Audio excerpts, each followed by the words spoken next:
Сәлем қыздар, бүгін біз сіздермен табада, лезде 10-15 минутта дайын болатын пиццаның рецептімен бөлісетін боламын. Мінекей, видеода көріп тұрсыздар, табадан түскен бойда кесіп жатырмын. Осылай әп-сәтте балдар пицца деген кезде пісіріп беруге болады.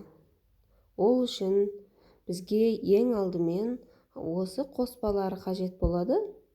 Шұжықтар, сосиска да болады.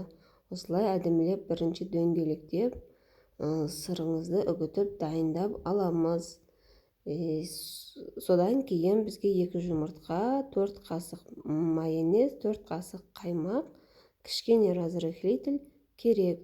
Осылардың бәрін жақсылап араластырып, қамыр жасап аламыз.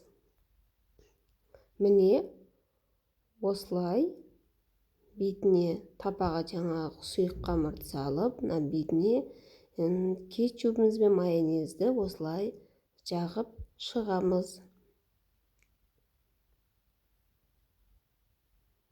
Сол табан бетін жауып бұқтырамыз. Мінекей, әп-сәтте осындай пицца дайын болады.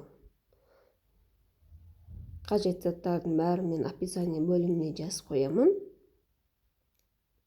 Үйде жасап көріңіздер, балдарды қуантсаңыз болады. Мінекей, ып-ыстық, лезде шайға аяқ астынан қонақ келгенде жасай салуға әбден болады. Міне, табадағы көрінісі.